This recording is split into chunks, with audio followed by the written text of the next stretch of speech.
En esta ocasión queremos compartir un estudio que, por momentos, puede parecer fuerte, incómodo e incluso irónico. No pretende herir a las personas, sino confrontar aquellas prácticas que, muchas veces, sin darnos cuenta, terminan alejándonos del propósito del Eterno. En el estudio anterior vimos que el mayor enemigo del pueblo no fue únicamente Egipto, también fue la comodidad, el apego al sistema y el gusto por las cadenas cuando éstas ofrecen seguridad. Hoy veremos que ese mismo peligro puede manifestarse dentro del movimiento de las raíces hebreas. Creemos que el despertar de Efraín forma parte de un proceso profético de restauración anunciado en las Escrituras. Pero también creemos que esa restauración puede verse frenada cuando la religiosidad, las estructuras heredadas del cristianismo y el protagonismo de algunos maestros sustituyen la preparación para renovar el pacto. Este estudio no es una crítica contra quienes buscan sinceramente al Eterno. Es un llamado a examinar si estamos avanzando hacia el reino o si, sin advertirlo, hemos cambiado solamente el vocabulario mientras seguimos atrapados en los mismos modelos religiosos de siempre. Los invitamos a escuchar este estudio con las Escrituras abiertas, con un corazón dispuesto a examinarlo todo y, sobre todo, con el deseo de permanecer fieles al Eterno. Durante siglos, el pueblo del Eterno fue alejándose poco a poco de las Escrituras. Las tradiciones humanas ocuparon el lugar de los mandamientos y la religión terminó sustituyendo al pacto. Cuando muchas personas comenzaron a descubrir las raíces hebreas de la fe, parecía que había llegado el momento de regresar al camino antiguo. Y en muchos casos, así fue. Hombres y mujeres sinceros comenzaron a estudiar la Torá, los profetas, el hebreo y la historia de Israel con un profundo deseo de restauración. Sin embargo, con el paso del tiempo apareció un fenómeno inesperado. Algunos salieron del cristianismo, pero el cristianismo nunca salió de ello. Cambiaron el escenario, cambiaron el vocabulario, cambiaron las costumbres exteriores, pero conservaron la misma estructura religiosa. Lo que debía ser un regreso al pacto comenzó, en algunos lugares, a convertirse en un espectáculo donde el conocimiento produce admiración, pero no transformación. Ese es el problema que analizaremos. No se trata de atacar a quienes buscan al Eterno con sinceridad, sino de denunciar aquello que convierte la restauración en un circo donde todos creen aprender, mientras muy pocos aprenden realmente a vivir conforme al pacto. Este pueblo de labios me honra, mas su corazón está lejos de mí, pues en vano me honran, enseñando como doctrinas mandamientos de hombres. Mateo 15, 8 y 9. El primer error aparece cuando se confunde restauración con terminología. Muchos piensan que porque ahora pronuncian nombres hebreos ya comenzaron una vida nueva. Ayer decían Dios, hoy dicen el Eterno. Ayer hablaban de Jesús, ahora hablan de Yeshua. Ayer asistían a la iglesia, hoy asisten a una Keilah. Ayer consultaban comentarios cristianos, hoy utilizan el diccionario Strong y palabras hebreas. Nada de eso es malo en sí mismo. El problema comienza cuando el cambio solamente ocurre en el vocabulario mientras el corazón continúa exactamente igual. La verdadera restauración nunca empieza en la lengua, comienza en el interior del hombre. El Eterno jamás buscó expertos en pronunciación hebrea. Siempre buscó hombres humildes, obedientes y dispuestos a guardar su pacto. Cambiar las palabras resulta sencillo.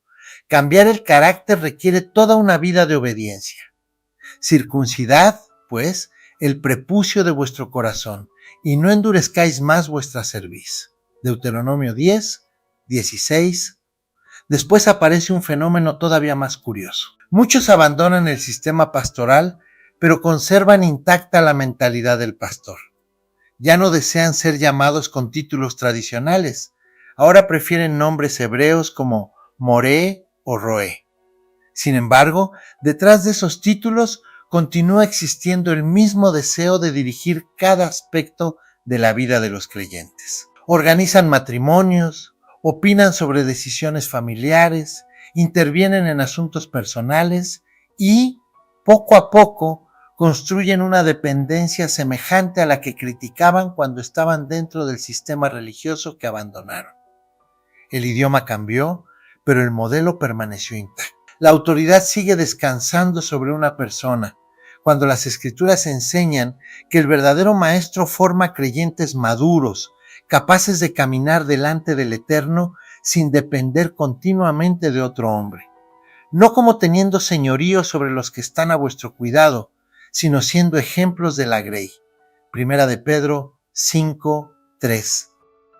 Con el paso de los años, incluso la apariencia fue cambiando. Al principio muchos imitaban exteriormente determinadas corrientes religiosas. Vestían largas túnicas, utilizaban grandes talitot, buscaban parecer rabinos y pensaban que la imagen exterior reflejaba espiritualidad. Con el tiempo, comprendieron que aquello producía rechazo y modificaron nuevamente su aspecto. Hoy algunos usan ropa completamente moderna, gorras o turbantes discretos. Sin embargo, el cambio volvió a quedarse en la superficie. La verdadera religión nunca estuvo en una túnica ni tampoco en unos jeans.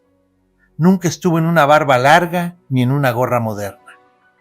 El problema siempre ha sido el corazón. La necesidad de ser admirado, de ser consultado, de ocupar el primer lugar y de sentirse indispensable puede esconderse detrás de cualquier forma de vestir.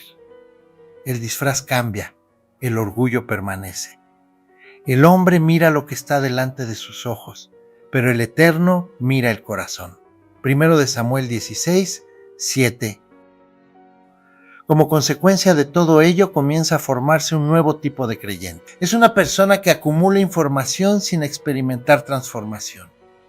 Conoce palabras hebreas, explica raíces etimológicas, estudia calendarios, habla de manuscritos antiguos, aprende gematría, memoriza códigos bíblicos y puede debatir durante horas acerca de cronologías o arqueología. Pero cuando llegan las dificultades cotidianas, descubre que todo ese conocimiento no ha fortalecido su carácter. Continúa reaccionando con ira, orgullo, impaciencia o resentimiento. Puede explicar cómo se copiaron los manuscritos antiguos, pero no sabe soportar una ofensa. Puede discutir sobre el texto masorético o la Septuaginta, pero no sabe pedir perdón. El conocimiento dejó de ser un instrumento para obedecer y terminó convirtiéndose en un motivo de superioridad intelectual. Sed hacedores de la palabra, y no tan solamente oidores, engañándoos a vosotros mismos. Santiago 1:22. Y precisamente aquí desaparece uno de los temas más importantes de toda la Escritura: el desierto. Israel no fue preparado para entrar en la tierra prometida mediante conferencias, sino mediante pruebas. El Eterno permitió la escasez, el cansancio, la incertidumbre y la disciplina para revelar lo que había dentro del corazón del pueblo. Sin embargo, gran parte de la enseñanza moderna parece orientada exactamente en sentido contrario. Se enseña a vivir cómodamente dentro del sistema. Se ora por mejores ingresos, mejores empleos, mejor salud, más estabilidad y una vida tranquila. Es natural presentar esas necesidades delante del Eterno. Lo preocupante es cuando toda la esperanza del creyente termina reducida a permanecer cómodo en un mundo que las mismas Escrituras describen como pasajero. Se estudia el Éxodo, pero se evita vivir el desierto que produjo ese Éxodo. Y te acordarás de todo el camino por donde te ha traído el Eterno, tu Elohim, estos 40 años en el desierto, para afligirte, para probarte, para saber lo que había en tu corazón, si habías de guardar o no sus mandamientos. Deuteronomio 8:2. Cuando el desierto deja de ocupar el centro de la enseñanza, inevitablemente aparece otra necesidad: el entretenimiento. El creyente ya no busca una enseñanza que confronte su vida, sino una enseñanza que despierte su curiosidad. Cada semana debe aparecer un misterio nuevo, una interpretación sorprendente, un código oculto o una revelación que supuestamente nadie había descubierto durante siglos. Poco a poco, la sencillez de las Escrituras deja de parecer suficiente. La obediencia ya no emociona. En cambio, los secretos producen admiración. El maestro necesita sorprender para conservar a su audiencia. El creyente necesita sorprenderse para seguir sintiendo que aprende. Así ambos alimentan un círculo interminable donde el espectáculo sustituye al crecimiento espiritual. Mientras tanto, la preparación para renovar el pacto, permanecer fiel y atravesar el desierto queda relegada a un segundo plano. Sin darse cuenta, la restauración comienza a parecerse demasiado a aquello mismo de lo que un día intentó salir.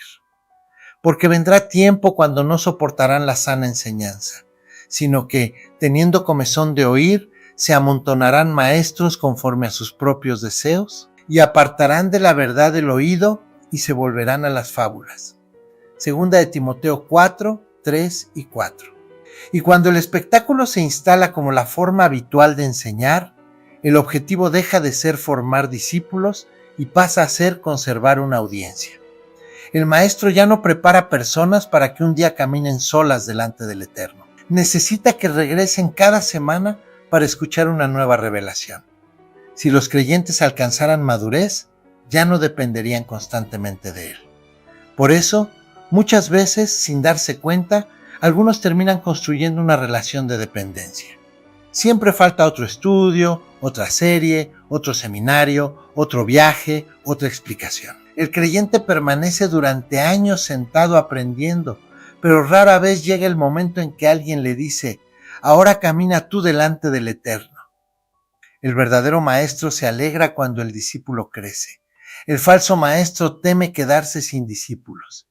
Y él mismo constituyó a unos apóstoles, a otros profetas, a otros evangelistas, a otros pastores y maestros, a fin de perfeccionar a los santos para la obra del ministerio, para la edificación del cuerpo del Mesías, hasta que todos lleguemos a la unidad de la fe y del conocimiento del Hijo de Elohim, a un varón perfecto. Efesios 4, 11 al 13. Entonces aparece una situación verdaderamente paradójica. Existen personas que llevan 10, 15 o 20 años estudiando las raíces hebreas y continúan diciendo que todavía les falta mucho por aprender antes de poder servir.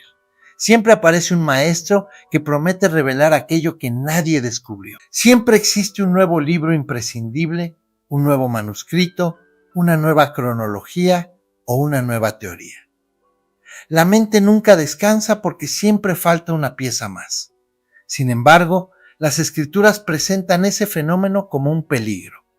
Se puede estudiar durante toda una vida y nunca llegar al verdadero conocimiento si ese aprendizaje jamás se convierte en obediencia. El conocimiento que no transforma termina siendo solamente una biblioteca ambulante. Estas siempre están aprendiendo y nunca pueden llegar al conocimiento de la verdad. Segunda de Timoteo 3, 7. Así termina construyéndose un círculo perfecto. El maestro necesita producir novedades para conservar el interés del público. El público necesita novedades para seguir admirando al maestro. Ambos creen estar avanzando, cuando en realidad solamente están girando alrededor del mismo punto.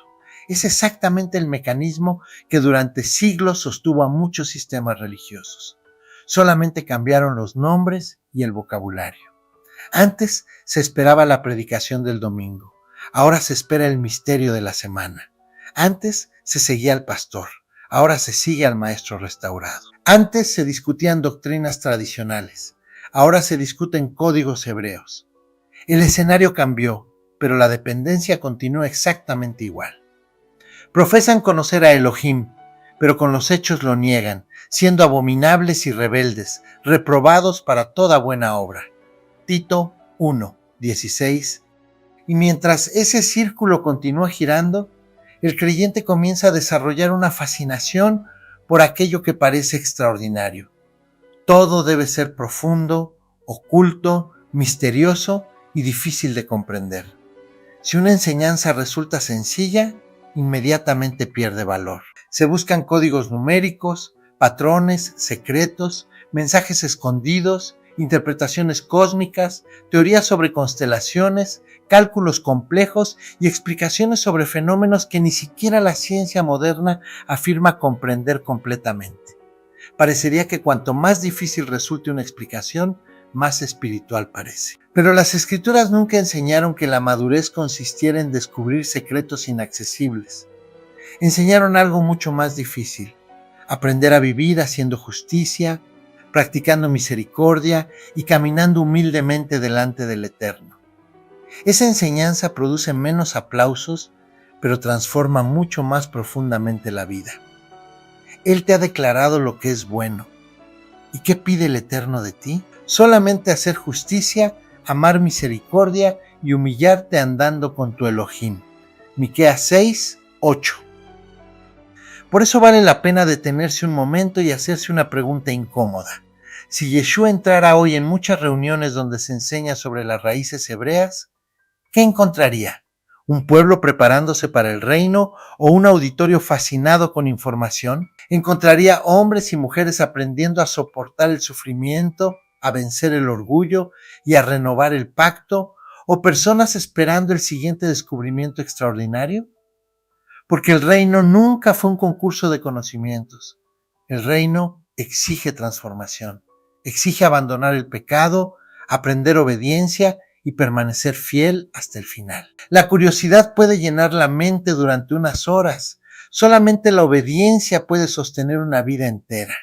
Y cuando el creyente comprende esa diferencia, descubre que la mayor enseñanza no era el último misterio encontrado en Internet, sino aquello que el Eterno había dicho desde el principio y que siempre estuvo escrito delante de sus ojos. Buscad primeramente el reino de Elohim y su justicia, y todas estas cosas os serán añadidas. Mateo 6, 33. Y precisamente cuando la atención del creyente queda atrapada en una sucesión interminable de misterios, comienza a descuidarse uno de los temas más importantes de toda la revelación bíblica: el tiempo. Se discute cuál calendario es más preciso, si el de Gilel, el Caraíta o alguna propuesta restaurada. Se invierten horas debatiendo detalles astronómicos, pero muy pocas personas se detienen a pensar qué implicaciones tiene vivir en el tiempo que les ha tocado. Es como un hombre que dedica toda su vida a estudiar el funcionamiento de un reloj, pero jamás levanta la vista para darse cuenta de que la hora ya está marcando el momento de partir.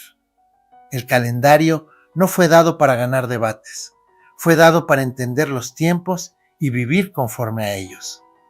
Así también vosotros, cuando veáis todas estas cosas, conoced que está cerca, a las puertas. Mateo 24, 33. Y mientras el reloj avanza silenciosamente, las oraciones de muchos creyentes continúan girando alrededor de un mismo deseo: permanecer cómodos dentro del sistema. Se pide un ascenso laboral, una casa más grande, un negocio más próspero, una jubilación tranquila y muchos años de estabilidad. Es natural presentar esas necesidades delante del Eterno, pero el problema aparece cuando toda la esperanza queda reducida al bienestar personal. Se invierte toda una vida construyendo seguridad en un mundo que las Escrituras describen como temporal. Se trabaja para establecerse definitivamente en aquello que un día desaparecerá. La mirada deja de estar puesta en el reino y vuelve a quedar atrapada en los mismos objetivos que persigue cualquier sociedad. No os hagáis tesoros en la tierra, donde la polilla y el orín corrompen, y donde los ladrones minan y hurtan, sino haceos tesoros en el cielo, donde ni la polilla ni el orín corrompen, y donde los ladrones no minan ni hurtan. Mateo 6, 19 y 20. Casi sin darse cuenta, el mensaje del reino termina siendo reemplazado por el mensaje del bienestar individual. La pregunta deja de ser: ¿cómo serviré al pueblo del Eterno? Y pasa a convertirse en: ¿cómo puede el Eterno mejorar mi situación? Todo gira alrededor del individuo. Sin embargo, cuando se leen cuidadosamente la Torá y los profetas, se descubre que el propósito del Eterno siempre fue formar una nación santa. El pacto nunca fue una colección de experiencias individuales. Desde Abraham hasta los profetas, el llamado fue reunir un pueblo que reflejara su justicia delante de las demás naciones. Cuando esa visión colectiva desaparece, también desaparece el verdadero significado del reino. Y vosotros me seréis un reino de sacerdotes y una nación santa. Éxodo 19, 6.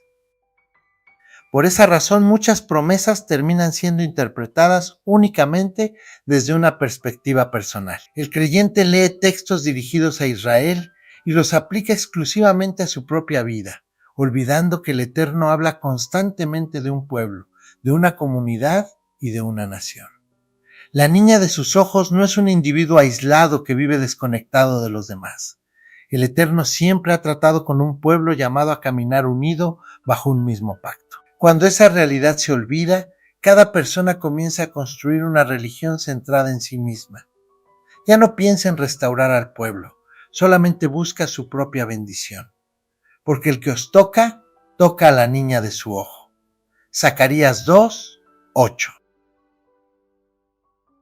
Y es precisamente aquí donde muchos estudios pasan por alto uno de los anuncios más profundos del profeta Ezequiel. La restauración no consiste únicamente en regresar a ciertas prácticas ni en recuperar palabras hebreas. El Eterno declara que reunirá a su pueblo, lo conducirá al desierto de las naciones, entrará en juicio con él, separará a los rebeldes y hará pasar a los fieles bajo la vara para introducirlos nuevamente en el vínculo del pacto. Esa imagen resulta profundamente incómoda para quienes solamente esperan prosperidad y tranquilidad. Sin embargo, el propósito del desierto nunca fue destruir al pueblo, sino purificarlo antes de la restauración. El pacto no se renueva acumulando información, se renueva permitiendo que el Eterno examine el corazón. Os haré pasar bajo la vara, y os haré entrar en los vínculos del pacto, y apartaré de entre vosotros a los rebeldes y a los que se rebelaron contra mí. Ezequiel 20, 37 y 38. Permítanme contar una experiencia real que vivimos en este ministerio. Hubo personas que caminaron con nosotros, aprendieron, compartieron el campamento y conocieron el propósito de prepararse para el reino. Sin embargo, antes de comprender lo esencial, sintieron que ya estaban listas para enseñar. Salieron a predicar, regresaron a los mismos modelos religiosos de los que un día habían salido y volvieron a construir aquello que decían haber abandonado. Lo más triste no fue que se marcharan. Lo más doloroso fue descubrir que nunca habían salido realmente de Egipto. Cambiaron de lugar, pero no cambiaron de corazón. Creyeron que la libertad consistía en hacer lo que querían, cuando la verdadera libertad consiste en permanecer dentro del propósito del Eterno. Todavía resulta difícil olvidar aquel contraste. Dejar un campamento en las montañas, pensado para aprender a depender del Eterno y prepararse para el reino, para regresar voluntariamente al ruido de una de las ciudades más violentas y peligrosas. Fue una imagen que nos hizo comprender una verdad muy antigua. Hay cadenas que no se llevan en las manos, sino en el corazón. Por eso insistimos tanto en este tema. El mayor enemigo del pueblo no siempre es el imperio. Muchas veces es el amor a la comodidad, a las viejas estructuras y a las cadenas que un día parecían haberse roto. Quien no aprende a salir de Egipto por dentro, tarde o temprano terminará regresando a él. Llegados a este punto, resulta inevitable reconocer una realidad. Nunca existió una generación con tanto acceso a la información bíblica como la nuestra. En pocos minutos cualquier persona puede consultar manuscritos, diccionarios, mapas, fotografías arqueológicas, conferencias y bibliotecas completas. Sin embargo, también puede convertirse en una de las generaciones más distraídas de la historia. Nunca fue tan fácil escuchar cientos de enseñanzas sin permitir que una sola transforme la manera de vivir. El conocimiento aumenta constantemente, pero el carácter permanece igual. Se multiplican los datos mientras disminuye la preparación para permanecer fiel. Y quizá ese sea uno de los mayores peligros de nuestro tiempo. Creer que saber más equivale necesariamente a estar más cerca del Eterno. Mirad, pues, con diligencia cómo andéis, no como necios, sino como sabios, aprovechando bien el tiempo, porque los días son malos. Efesios 5, 15 y 16. Existe además un personaje que prácticamente no aparece en las Escrituras porque es un producto de nuestro tiempo, el creyente de redes sociales. Vive conectado a todas las plataformas. Escucha a todos los maestros. Da me gusta a todas las enseñanzas. Comenta, comparte, debate y salta de un canal a otro como quien cambia de estación de radio. Cree que está creciendo porque consume enormes cantidades de información, cuando en realidad permanece exactamente donde comenzó. Su vida no se mueve, no toma decisiones, no organiza su familia, no prepara un lugar, no busca una comunidad con la cual vivir el pacto, no piensa en apartarse del sistema, no se prepara para los tiempos difíciles. Su religión consiste en consumir contenido. Aprende sin descanso, pero nunca convierte ese aprendizaje en un cambio de vida. Y ni qué hablar de muchos maestros que viven exclusivamente para las redes sociales. Su ministerio depende del siguiente video, de la siguiente transmisión en vivo, del siguiente descubrimiento y del siguiente debate. Mientras más tiempo permanezca el creyente frente a la pantalla, mejor funciona el modelo. Pero las Escrituras nunca presentan un pueblo preparado detrás de una pantalla. Presentan un pueblo caminando, organizándose, purificándose y renovando el pacto. El llamado profético de Ezequiel no consiste en permanecer sentado viendo enseñanzas durante años. Consiste en que el Eterno reúne a su pueblo, lo conduce al desierto de las naciones, lo examina, separa a los rebeldes y hace entrar a los fieles en el vínculo del pacto. Ese proceso exige movimiento, obediencia y preparación. Las redes sociales pueden informar, pero jamás sustituirán la decisión de obedecer. La gran pregunta es incómoda. Si dentro de 5 años un creyente ha visto miles de videos, pero continúa viviendo exactamente igual, ¿realmente aprendió algo? Porque el conocimiento que no produce acción termina siendo solamente otra forma de entretenimiento religioso. Os sacaré de entre los pueblos, y os reuniré de las tierras en que estáis esparcidos, y os traeré al desierto de los pueblos, y allí entraré en juicio con vosotros cara a cara. Os haré pasar bajo la vara, y os haré entrar en los vínculos del pacto. Ezequiel 20, 34 al 38. Llegados a este punto, conviene hacerse una pregunta que pocas veces se plantea.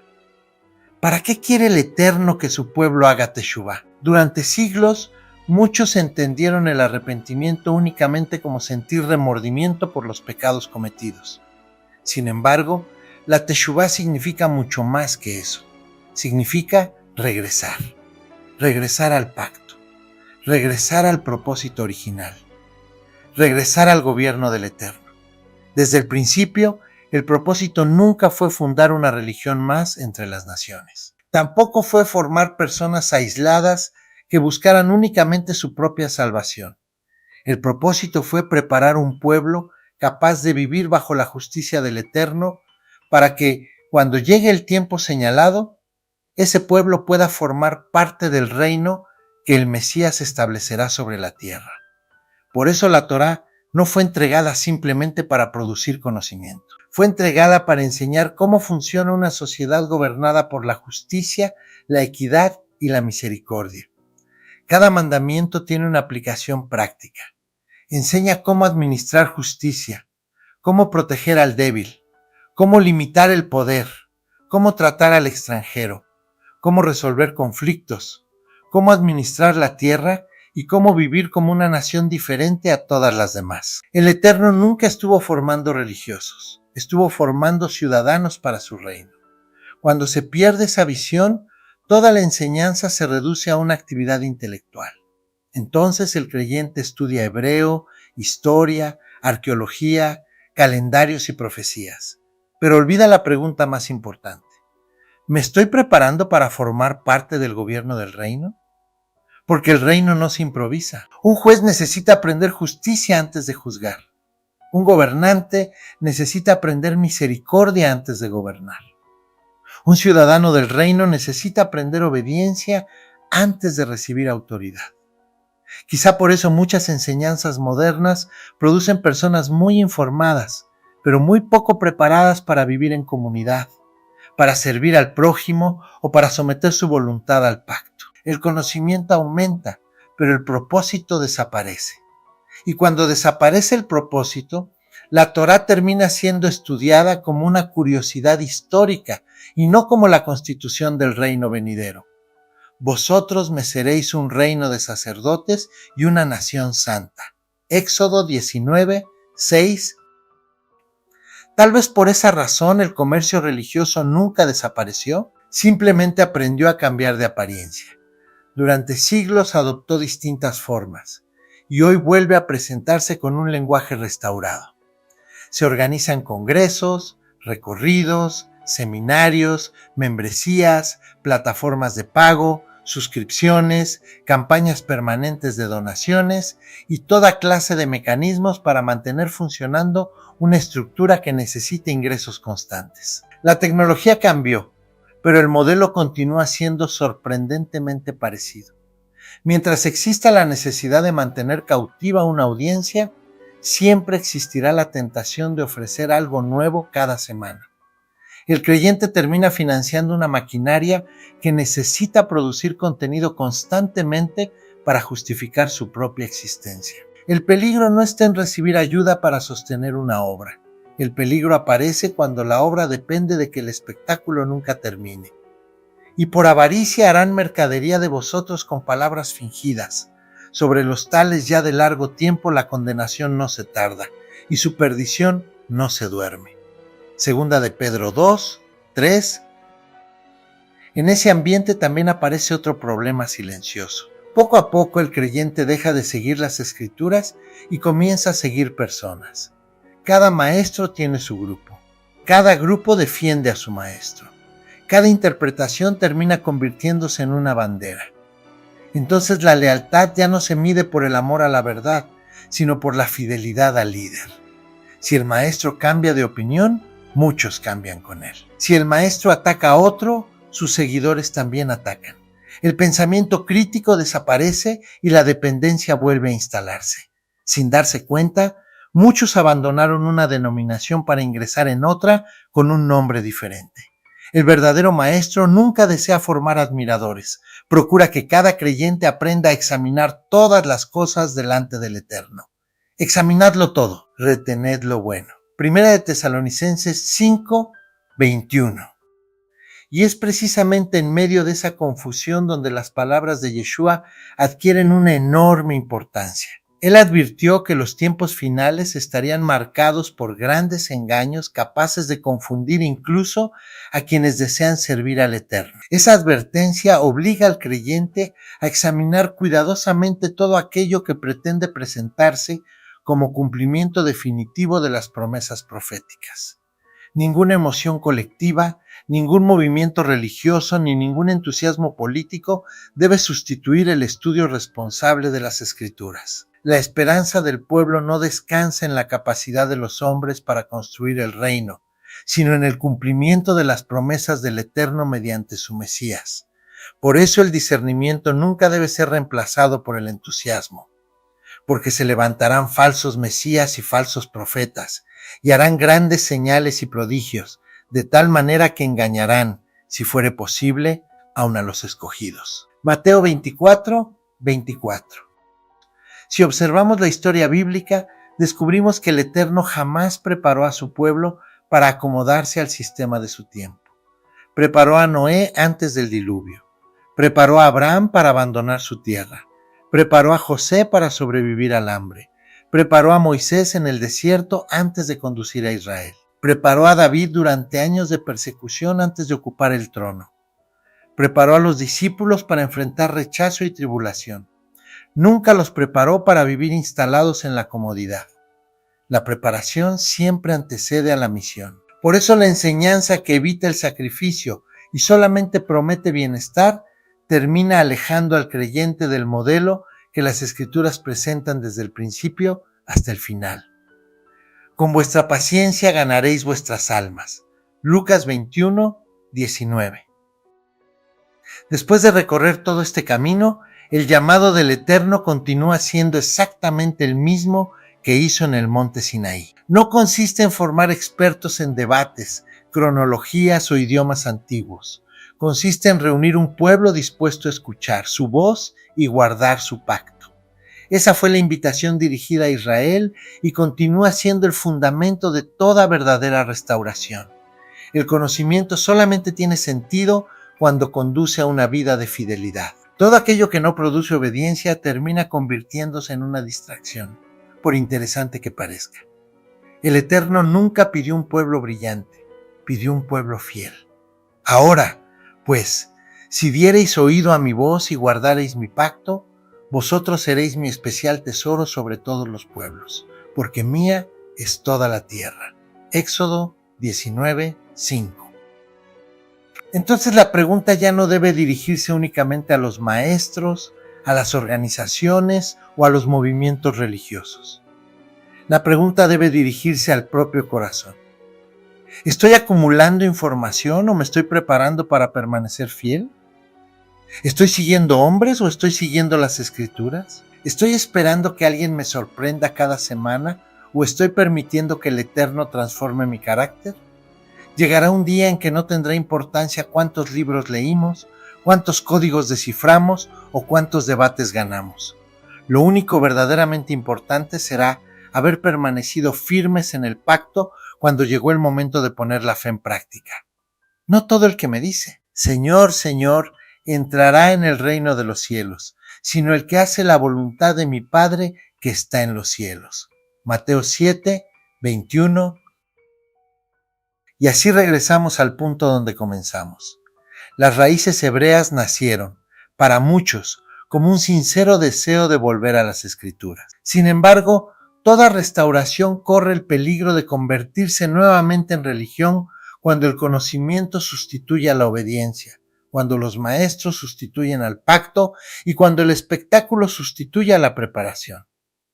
El reino del Eterno no necesita celebridades ni expertos capaces de sorprender cada semana con un misterio diferente. Necesita hombres y mujeres cuyo corazón haya sido transformado, capaces de permanecer fieles aunque desaparezcan los escenarios, los aplausos y las redes sociales. Porque cuando todo lo pasajero termine, no permanecerán los títulos, ni los seguidores, ni las plataformas, ni las conferencias. Permanecerán únicamente aquellos que decidieron vivir conforme a la voluntad del Eterno. Ese siempre fue el propósito de la Torá, de los profetas y de Yeshua. Formar un pueblo preparado para renovar el pacto y recibir el reino cuando el Rey venga a establecerlo. Aquí está la perseverancia